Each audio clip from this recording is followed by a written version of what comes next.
ಸಾಲಕ್ಕೆ ಸಿಕ್ಕಾಕೊಬಿಟ್ಟಿದ್ವಿ ಸ್ವಾಮಿ, ಸಾಯ್ಬೇಕು ಅಂತ ಹೋಗ್ತಾ ಇದ್ದೆ. ಏನೋ ಕೊನೆಯದಾಗಿ ನಿಮ್ಮೊಬ್ಬರನ್ನ ಮಾತಾಡ್ಸ್ಕೊಂಡು ಹೋಗೋಣ ಅಂತ ಫೋನ್ ಹಚ್ಚಿದ್ದೀವಿ ಅಂತ ಪಾಪ ತುಂಬ ನೊಂದ್ಕೊಂಡು ಮಾತಾಡಿದ್ರು. ನಾನು ಯಾಕೆ ಸರ್ ತಲೆ ಕೆಡ್ಸ್ಕೊಳ್ತೀರಾ, ಬನ್ನಿ ಒಳ್ಳೇದು ಮಾಡ್ಕೊಡ್ತೀನಿ ಅಂದೆ. ಆಮೇಲೆ ಅವ್ರಿಗೆ ಏನೇನು ಪರಿಹಾರ ಕೊಡಬೇಕು ಎಲ್ಲ ಕೊಟ್ಟೆ ಸರ್. ಮಳೆ ನರಸೀಪುರದಲ್ಲಿ ಮನೆ ಕಟ್ಟಿದ್ದು ಅಲ್ಲಿಗೆ ಒಂದೂವರೆ ತಿಂಗಳು ಇದ್ ಮಾಡ್ದ, ಒಂದು ಮಳಿಗೆನೂ ಆಗ್ಬಿಡ್ತು ಸ್ವಾಮಿ. ಸುಮ್ನೆ ಹಾಕ್ತೆ, ನನ್ನ ಹೆಸರಿಗೆ ಟೆಂಡರ್ ಆಗ್ಬಿಡ್ತು. ಸೂಪರ್. ಈಗ ಅವ್ರ ಗುರುಗಳ ಮಾರ್ಗದರ್ಶನದಲ್ಲೇ ಹನುಮಾನ್ ಕಾಫಿ ಬಾರ್ ಅಂತ ನೇಮ್ ಕೊಟ್ರು, ಅದ್ ನಡೀತಾ ಇದೆ ನಮ್ಗೆ. ಈಗ ಪರವಾಗಿಲ್ಲ. ಕೆಲವ್ರು ಏನಂತಾರೆ, ಏನ್ ಕಾಫಿನ ಬಾರ್ ಮಾಡ್ಕೊಂಡಿದ್ರ ಎಣ್ಣೆ ಬಾರೋ ಅಂದ್ರು ಸ್ವಾಮಿ. ನಮ್ ಕೊಟ್ಟಿರೋದು ಕಾಫಿ ಬಾರ್ ನಮ್ ಗುರುಗಳು ಕೊಟ್ಟಿರೋದು ಅಂತ ಹೇಳಿಲ್ಲ ನಾನು. ಕಾಫಿ ಬಾರ್ ಅಂತ ಇದೆ, ಕಾಫಿಗೆ ಬಾರ್ ಮಾಡಿದೀವಿ, ಬೇಕು ಅಂತ ಮಾಡಿ ಸ್ವಾಮಿ ಅಂತ ಹೇಳ್ತೀವಿ ಅಷ್ಟೇ. ಚೆನ್ನಾಗಿದೆ, ಹೊಸ ಒಂದು ಹೆಸರು.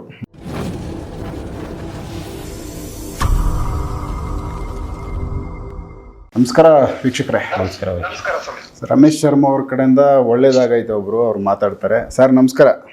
ನಮಸ್ಕಾರ. ನಮಸ್ಕಾರ, ಹೇಳಿ ಸ್ವಾಮಿ. ಸೊ ಆರಾಮಿದ್ದೀರಾ?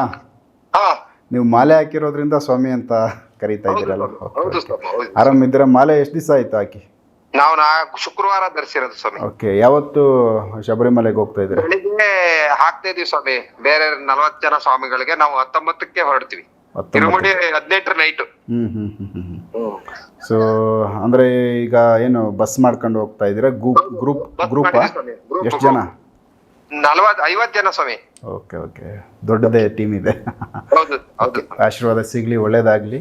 ಸೊ ಈಗ ರಮೇಶ್ ಶರ್ಮಾ ಅವ್ರ ಕಡೆಯಿಂದ ಏನೆಲ್ಲ ಒಳ್ಳೇದಾಗೈತೆ, ಯಾವ ರೀತಿ ನೀವು ತೊಂದರೆಯಲ್ಲಿದ್ದಾಗ ಅವರನ್ನ ಸಂಪರ್ಕ ಮಾಡಿದ್ರಿ, ಅವ್ರ ಬಗ್ಗೆ ತಿಳಿಸಿ.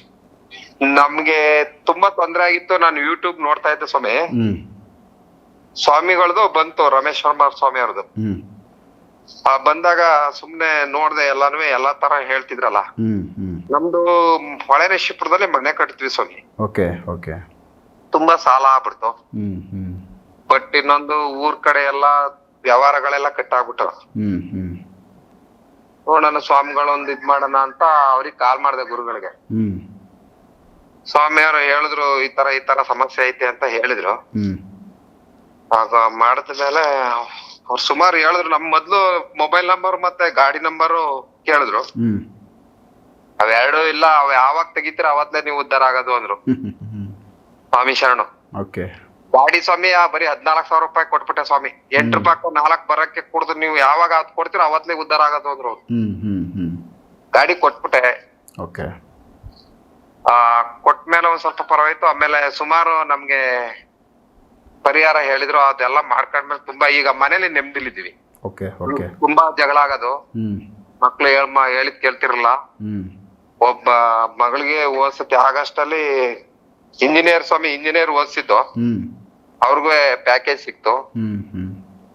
ಇನ್ನೊಬ್ಬ ಮಗಳು MSc ಮಾಡ್ತಿದ್ರೆ, BSc ಮುಗಿತು, MSc ಹೋಗ್ಬೇಕು. ಈಗ ಒಂಥರ ನೆಮ್ಮದಿ. ಆಮೇಲೆ ಸಾಲಗಳು ಸುಮಾರಿದ್ದು, ಒಂದ್ ಹಂತವಾಗಿ ಒಂದ್ 14-15 ಲಕ್ಷ ಸಾಲ ಇತ್ತು ಸ್ವಾಮಿ.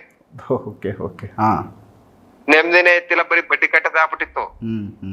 ಯಾವ್ದೋ ಒಂದ್ ರೂಟ್ ಅಲ್ಲಿ ಏನೇನೋ ಭಗವಂತ ಸ್ವಾಮಿ ಶರಣು ತೋರಿಸಿ ಈಗ 4 ಲಕ್ಷ 4.25 ಲಕ್ಷಕ್ಕೆ ಬಂದಿದೆ. ಕಡಿಮೆ ಆಗಿದೆ.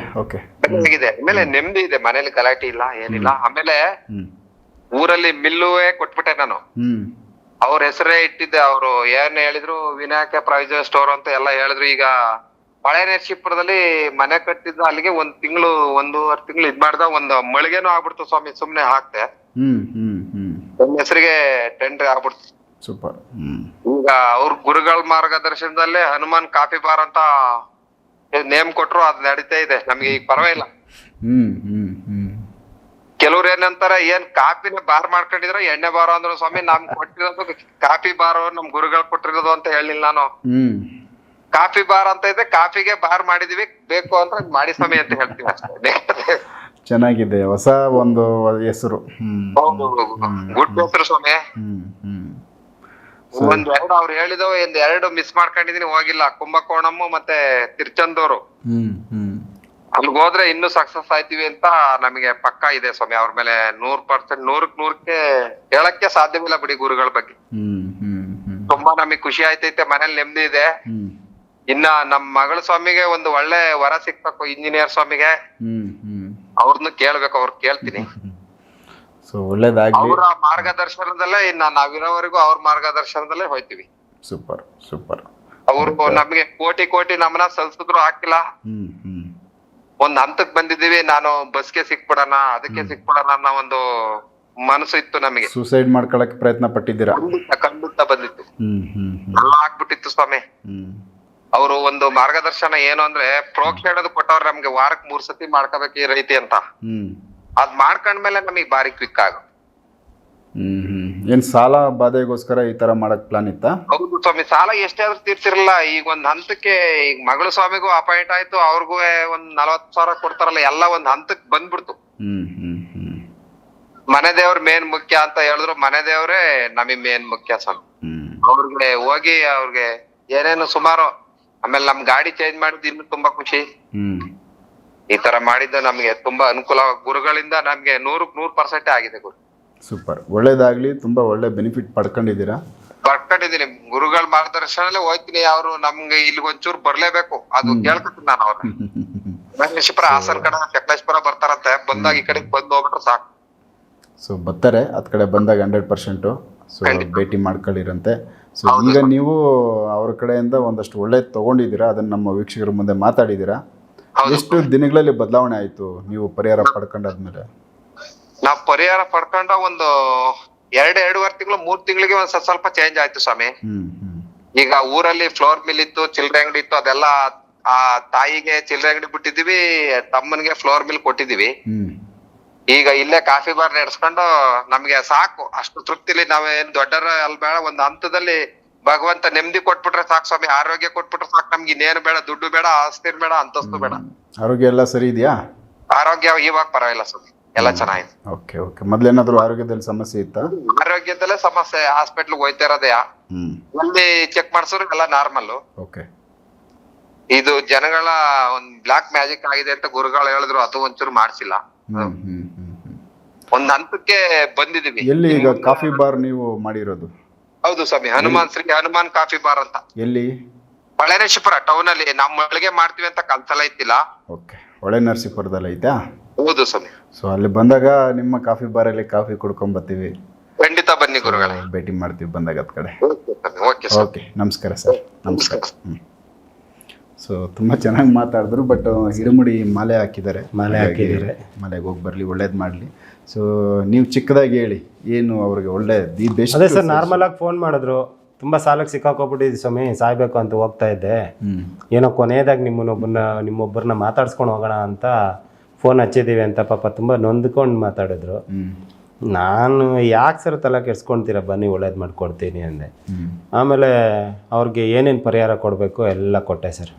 ನೀಟಾಗಿ ಚೆಕ್ ಮಾಡಿದೆ, ಅವ್ರದ್ದು ಗಾಡಿ ನಂಬರು, ಮೊಬೈಲ್ ನಂಬರ್ ಕೆಟ್ಟಿತ್ತು, ಸಾಲದಲ್ಲಿ ಸಿಕ್ಕಾಕೊಂಡು ಕೊಳಿತಾ ಇದ್ರು.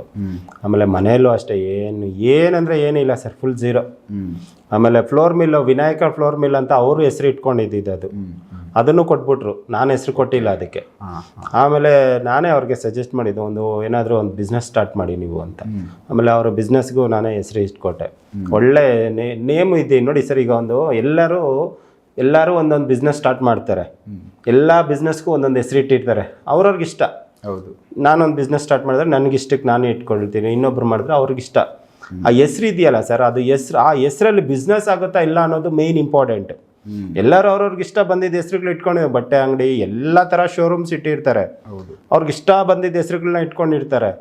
ಆದರೆ ಕೆಲವೊಂದು ಕ್ಲಿಕ್ ಆಗಲ್ಲ, ಫೇಲ್ಯೂರ್ ಆಗಿಬಿಡ್ತಾರೆ. ಹೌದು, ಯಾಕೆ ಅಂತಂದರೆ ಆ ಹೆಸರಲ್ಲಿ ಬಿಸ್ನೆಸ್ ಆಗಲ್ಲ ಅವ್ರಿಗೆ.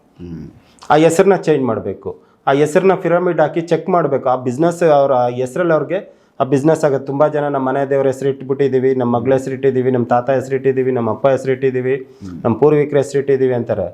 ಆದರೆ ಬಿಸ್ನೆಸ್ ಆಗ್ತಾ ಇರಲಿಲ್ಲ, ಫೇಲ್ಯೂರು, ಬಿಸ್ನೆಸ್ ಲಾಸು, ಬಿಸ್ನೆಸ್ ಇಲ್ಲ, ಓಡೋದೇ ಇಲ್ಲ ಬಿಸ್ನೆಸ್ಗಳು. ಅದಕ್ಕೆ ನಾನೇನು ಮಾಡಿದೆ, ಅವರು ಒಂದು ಬಿಸ್ನೆಸ್ ಸ್ಟಾರ್ಟ್ ಮಾಡಿದಾಗ ಆ ಹೆಸರುಗಳನ್ನ ಚೇಂಜ್ ಮಾಡ್ಕೋಬೇಕು ಜನ. ಫಸ್ಟು ಚೇಂಜ್ ಮಾಡ್ಕೋಬೇಕಂತಲ್ಲ, ಚೆಕ್ ಮಾಡಿಸ್ಕೋಬೇಕು ಮೊದಲನೇದಾಗಿ.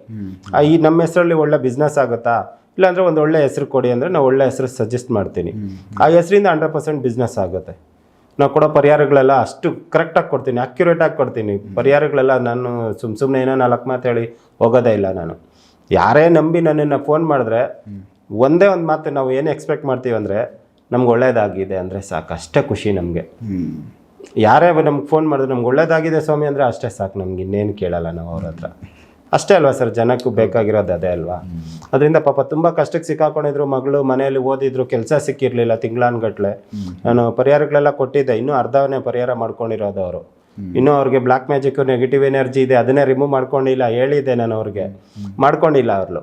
ಅದರಲ್ಲಿ ನಾನು ಬೇರೆ ಪರಿಹಾರಗಳು ಕೊಟ್ಟಿದ್ದೆ, ಆ ಪರಿಹಾರಗಳೆಲ್ಲ ಮಾಡಿದ ತಕ್ಷಣ ಒಳ್ಳೇದಾಯಿತು. ಸಾಲನೂ ತೀರಿಸ್ಕೊಂಡಿದ್ರು, ಆಲ್ಮೋಸ್ಟು ಒಂದು 70% ಕಮ್ಮಿ ಆಗಿದೆ. ಮತ್ತು ಒಂದು ಬಿಸ್ನೆಸ್ ಸ್ಟಾರ್ಟ್ ಮಾಡಿ ಅಂದರು, ಅದಕ್ಕೂ ಒಳ್ಳೆ ನೇಮು, ಮುಹೂರ್ತ, ಟೈಮಿಂಗ್ ಎಲ್ಲ ಕೊಟ್ಟೆ. ಬಿಸ್ನೆಸ್ಸು ಚೆನ್ನಾಗಿ ನಡೀತಾ ಇದೆ, ನಮ್ಮನ್ನು ಇನ್ವೈಟ್ ಮಾಡಿದ್ದಾರೆ, ಹೋಗ್ಬೇಕು ಯಾವತ್ತಾದರೂ. ಒಳ್ಳೇದಾಗಿದೆ ಸರ್ ಅವ್ರಿಗೆ ಎಲ್ಲ ರೀತಿಯಿಂದ. ಸೊ ಇದೊಂದಷ್ಟು ಪರಿಹಾರ ಮಾರ್ಗಗಳು, ನೀವು ಕೊಟ್ಟಿರೋ ಪರಿಹಾರಗಳು ಕೆಲಸ ಮಾಡೈತೆ. ಸಾಕಷ್ಟು ಜನದ್ದು ಬದಲಾವಣೆ, ಜೀವನ ಸೂಸೈಡ್ ಮಾಡ್ಕೊಳಕ್ಕೆ ಹೊರಟಿದ್ನೆ ಅಂತ ಹೇಳ್ತಾ ಇದ್ರು, ಇವತ್ತು ಚೆನ್ನಾಗಿ ಬದುಕ್ತಾವ್ರೆ. ಸಾಲ ಆಲ್ಮೋಸ್ಟು 90% ತೀರ್ಸ್ಕೊಂತವ್ರೆ. ಸೊ ಅವ್ರಿಗೆ ಅಂದರೆ ತುಂಬ ಸಂತೋಷ ಆಗೈತೆ. ಜೀವನಕ್ಕೆ ಒಂದು ಮಾರ್ಗದರ್ಶನ ಇರಲಿಲ್ಲ, ಯಾರ್ದೋ ಒಬ್ರದ್ದು ಒಂದು ಗೈಡ್ ಬೇಕಾಗಿತ್ತು. ನೀವು ಸಜೆಷನ್ ಕೊಟ್ಟಿರೋದ್ರಿಂದ ಅವ್ರ ಜೀವನದಲ್ಲಿ ಸಾಕಷ್ಟು ಬದಲಾವಣೆ ಆಗಿ, ಸೊ ಅವರು ಮತ್ತೊಬ್ಬರಿಗೆ ಹೇಳೋ ಲೆಕ್ಕಕ್ಕೆ ಅವ್ರು ಇದ್ದಾರೆ ಈಗ. ತುಂಬ ಒಳ್ಳೆಯದಾಯಿತು. ಸೊ ವೀಕ್ಷಕರೇ, ರಮೇಶ್ ಶರ್ಮಾ ಅವರು ಕೊಡೋ ಒಂದು ಪರಿಹಾರ ಮಾರ್ಗಗಳು ಸಾಕಷ್ಟು ಕುಟುಂಬಗಳಲ್ಲಿ, ಅವರು ಇನ್ನೇನು ಸಾಯೋ ಒಂದು ಸ್ಟೇಜಲ್ಲಿರೋ ಕುಟುಂಬಗಳು ಮತ್ತೆ ವಾಪಸ್ಸು ಹೊಸ ಜೀವನನ ಅವರು ಪ್ರಾರಂಭ ಮಾಡಿ ಬದುಕ್ತಾ ಇದ್ದಾರೆ. ಸೊ ಅದಕ್ಕೆ ಸಾಕ್ಷಿಯಾಗಿ ಇವತ್ತು ಇವರೊಬ್ಬರು ಮಾತಾಡಿದ್ದಾರೆ. ಈ ಥರದ್ದು ತುಂಬ ಜನಗಳು ನಮ್ಮ ಜೊತೆ ಮಾತಾಡಿದ್ದಾರೆ. ಹಾಗಾಗಿ ಸಮಸ್ಯೆಗಳು ತುಂಬ ತೀರಾ ಕಷ್ಟವಾಗಿದ್ದಾಗ, ನಮ್ಮ ಕೈಲಿ ಬದುಕೋಕ್ಕಾಗಲ್ಲ ಅನ್ನೋ ಸ್ಟೇಜಲ್ಲಿದ್ದಾಗ, ಅಲ್ಲಿ ನಾವು ಯಾವುದೋ ಒಂದು ಧೈರ್ಯ ತೊಗೊಂಡು ಯಾರ್ದೋ ಒಬ್ಬರದ್ದು ಸಜೆಷನ್ಸ್ ತೊಗೊಬೇಕು ನಾವು. ಆಗ ನಮಗೆ ಜೀವನಕ್ಕೆ ಒಂದು ಒಂದಷ್ಟು ಹುರುಪು ಬರುತ್ತೆ.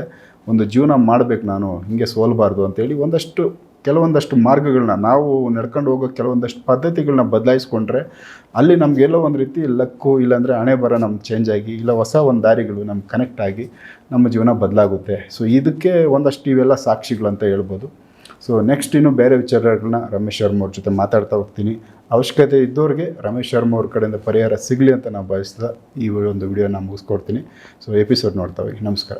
ನಮಸ್ಕಾರ ವೀಕ್ಷಕರೇ.